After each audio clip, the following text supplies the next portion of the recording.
Hi guys, this is NR Rahi here. Today we are going to learn about passive voice of present continuous tense. So guys, आज की video बहुत ही मजेदार और ज्ञानवर्धक होने वाली है। अगर आप भी अपने पेसिव वॉइस का ज्ञान बढ़ाना चाहते हैं तो इस वीडियो को फुल वॉच करिए, तभी आपको अच्छे से समझ में आएगा, अदरवाइज नहीं। तो चलिए अब हम शुरुआत करते हैं वीडियो की। तो सबसे पहले मैं बात करूंगा प्रेजेंट कॉन्टिन्यूअस टेंस की पहचान किसमें, पेसिव वॉइस में। जिसकी पहचान होती है हिंदी वाक्यांत में जा रहा है, जा रही है, जा रहे हैं, जा रहा हूं आदि तरह के शब्द पाए जाते हैं। इसका रूल्स देख लीजिए, अफर्मेटिव सेंटेंस यानी कि साधारण वाक्य का रूल्स देख लीजिए। पहले ऑब्जेक्ट होगा, किसका ऑब्जेक्ट होगा, एक्टिव वॉइस का। और एक्टिव वॉइस क्या होता है, एक्टिव वॉइस होता है हमारा टेंस, यानी प्रेजेंट कॉन्टिन्यूअस टेंस का जो वाक्य होते हैं वो एक्टिव वॉइस होते हैं, उनको हमको बनाना है पेसिव वॉइस।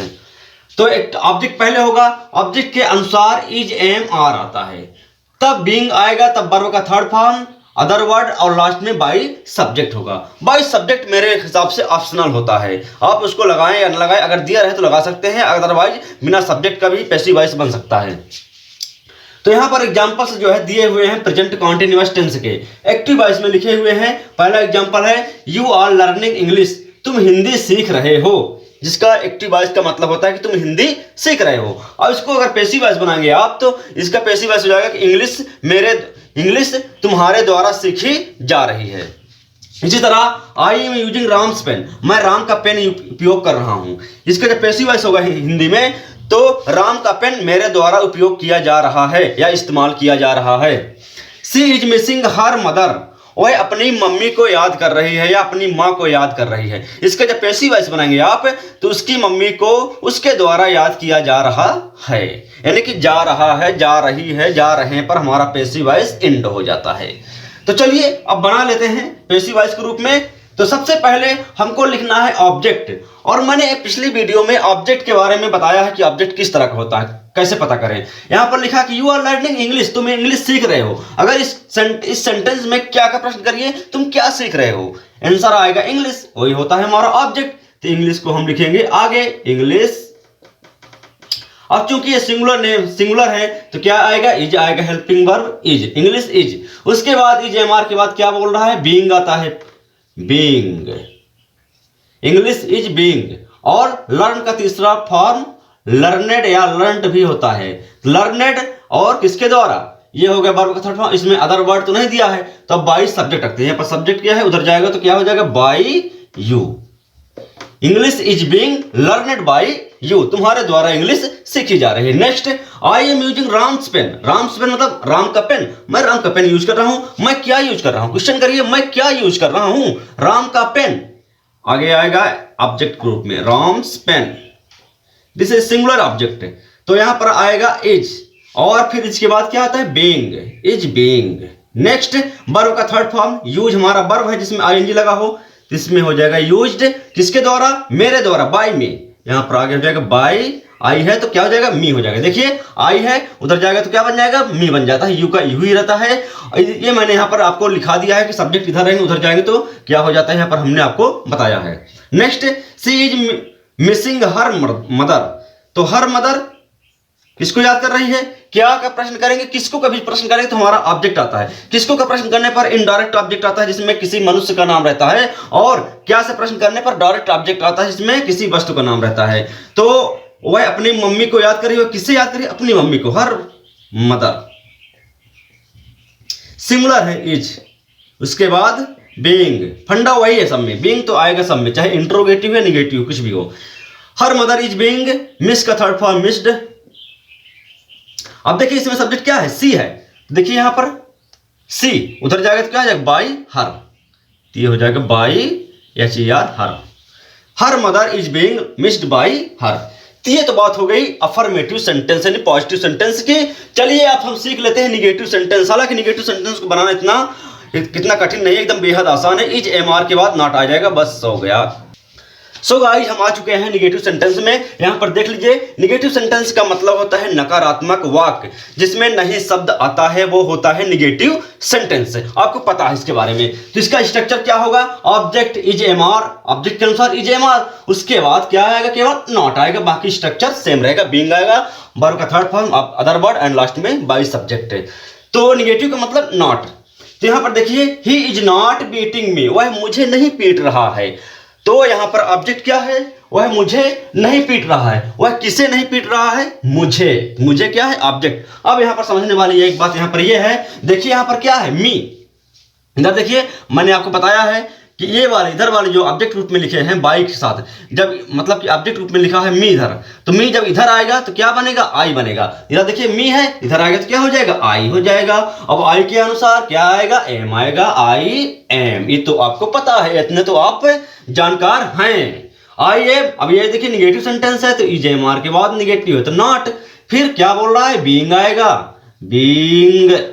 उसके बाद बीट का थर्ड फॉर्म होता है बीटेन, बीटेन। और ही है, उधर जाएगा तो क्या हो जाएगा, ही है, उधर जाएगा तो बाई हिम। तो यहां पर हो जाएगा बाई हिम। बेहद आसान।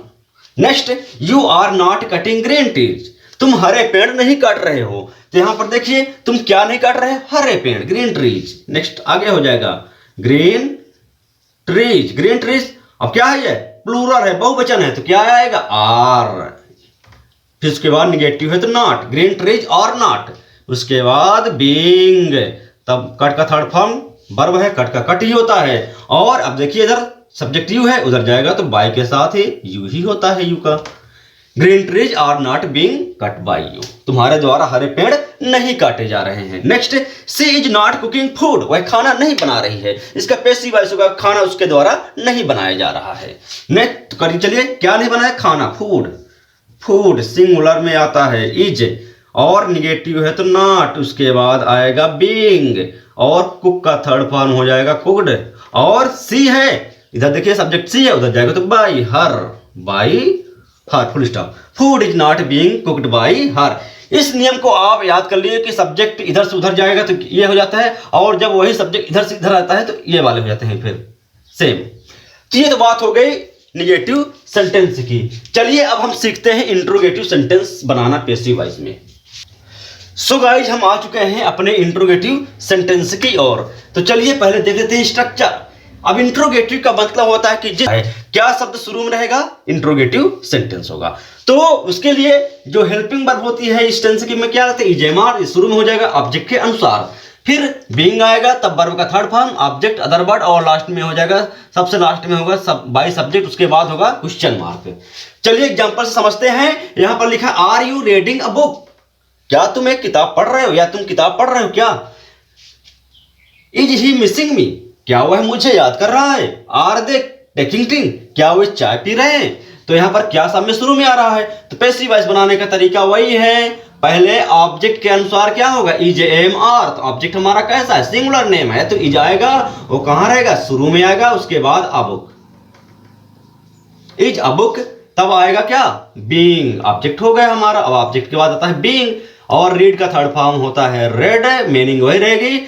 Is a book being red, इसका उच्चारण रेड होता है, मीनिंग वही रहती है, रीड वाली। और इधर सब्जेक्ट क्या है, यू है, तो उधर जाएगा तो बाई यू। लास्ट में क्वेश्चन मार्क लगाना मत भूलिए, एग्जाम्स के लेवल से बता रहा हूं, क्वेश्चन मार्क लगाना, अगर नहीं लगाएंगे तो आपका नंबर कट भी हो सकता है, इसलिए क्वेश्चन मार्क लगाना मत भूलिए इंट्रोगेटिव में। Next, is he missing me, me है, मी। अब देखिए यहां पर मी है, इधर आएगा तो क्या बन जाएगा, आई बन जाएगा। लेकिन आई से पहले क्या इंट्रोगेटिव है, तो आई के अनुसार क्या शुरू में आएगा, एम आएगा।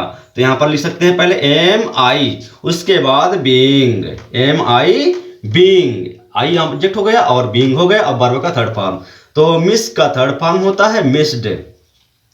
और सब्जेक्ट क्या है इसमें, एक्टिव वॉइस में ही है, उधर जाएगा तो पैसिव वॉइस बन जाता है बाई हिम, ही का हिम बन जाता है, इधर यहां पर लिखा हुआ है।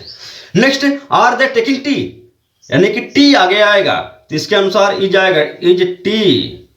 उसके बाद बीइंग, टेक का थर्ड फॉर्म टेकन, और ये सब्जेक्ट क्या है, दे है, उधर जाएगा तो बाई देम। बहुत ही इजी है, एकदम आसान, टेंस से भी आसान ये है पैसिव वॉइस। तो ये तो बात हो गई इंट्रोगेटिव सेंटेंस की। चलिए अब हम सीख लेते हैं इंट्रोगेटिव प्लस निगेटिव सेंटेंस बनाना। सो गाइज हम आ चुके हैं अपने इंट्रोगेटिव प्लस निगेटिव सेंटेंस की ओर। Interrogative plus negative. Interrogative plus negative का मतलब होता है कि जिस वाक्य में क्या शब्द शुरू में आता है और बीच में नहीं भी होता है। मैंने आपको टेंस में भी सिखाया है इसके बारे में। आई होप आपको दिक्कत नहीं होगी। तो चलिए अब पैसिव वॉइस में देख लेते हैं। इज एम आर शुरू में होगा, ऑब्जेक्ट होगा, नॉट आएगा, बीइंग आएगा, बाकी स्ट्रक्चर सेम रहेगा। इज एम आर और ऑब्जेक्ट के बाद केवल इसमें क्या आता है, नॉट। तो चलिए फंडा वही है। Are you not speaking Hindi, क्या तुम हिंदी नहीं बोल रहे हो? तुम क्या नहीं बोल रहे हो? हिंदी। हिंदी होगा हमारा आगे, लेकिन उससे पहले आएगा हेल्पिंग वर्ब। तो हिंदी क्योंकि हमारा सिंगुलर है तो उससे पहले हम लगाएंगे इज। इज हिंदी। अब देखिए ऑब्जेक्ट हो गया, हेल्पिंग वर्ब पे ऑब्जेक्ट हुआ, उसके बाद नॉट। नॉट फिर बीइंग आ रहा है, बीइंग। और वर्ब का थर्ड फॉर्म स्पीक, जिसमें आईएनजी लगा हो, वो थर्ड फॉर्म होगा उसका स्पोकन। और सब्जेक्ट क्या है, यू, उधर जाएगा तो बाय यू। बेहद आसान है। Next, is he not writing English. English क्या नहीं लिख रहा है, इंग्लिश। इज इंग्लिश, ये हो गया। उसके बाद नॉट, आंख बंद करके बनाते जाइए, बीइंग। Not being. राइट का थर्ड फॉर्म होता है रिटन। और सब्जेक्ट क्या है, ही, उधर जाएगा तो बाय हिम। फिनिश। इस तरह इंट्रोगेटिव सेंटेंस बनाया जाता है। चलिए अब हम सीखते हैं स्पेशल इंट्रोगेटिव सेंटेंस को बनाना, जो कि बेहद इंपॉर्टेंट होता है। सो गाइज हम आ चुके हैं अपने स्पेशल इंट्रोगेटिव सेंटेंस में।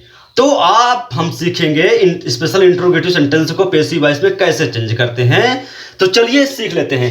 स्पेशल इंट्रोगेटिव सेंटेंस में मैंने आपको टेंस में भी बताया था कि ऐसा वाक्य जिसमें कब, कहां, क्यों, कैसे, ये शब्द कहां हिंदी वाक्य के बीच में रहते हैं, लेकिन इंग्लिश में शुरू में आते हैं। यहां पर देखिए शुरू में लिखा हुआ है, how are you driving a car. तुम कार कैसे चला रहे हो।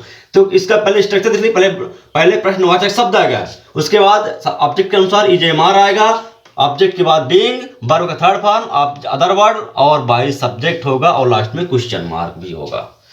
तो चलिए फंडा वही है। टेंस में भी प्रश्नवाचक शब्द शुरू में होता था, पैसिव वॉइस में भी प्रश्नवाचक शब्द शुरू में ही होगा। ये टस से मस नहीं होगा, इसको आप हिलाने की कोशिश मत करना, वरना ये गलत हो जाएगा आपका। तो यहाँ पर हाउ लिखा, तो हाउ को हम वैसे को ऐसे उतार देते हैं, हाउ। उसके बाद ऑब्जेक्ट इधर करेंगे तो उसके आगे क्या हो जाएगा, हेल्पिंग वर्ब आएगा। तो आकार सिंगुलर है तो is, how is a car. तब बीइंग, ऑब्जेक्ट के बाद बीइंग, और ड्राइव का थर्ड फॉर्म ड्रिवेन, और यू है तो उधर जाएगा तो बाय यू, लास्ट में question mark. How is a car being driven by you. Next, why is he cooking food. वह खाना क्यों बना रहा है। तो यहाँ पर फूड को आगे करेंगे, लेकिन ये प्रश्नवाचक शब्द है तो ये टच से मस नहीं होगा, यहीं पर रहेगा। फूड आगे आएगा तो सिंगुलर है तो इज आएगा, is food, why is food. उसके बाद बीइंग, और कुक का थर्ड फॉर्म कुक्ड। कुक्ड किसके द्वारा, ही, यानी by him, question mark. Where is she cook playing hockey. वह हॉकी कहाँ खेल रही है।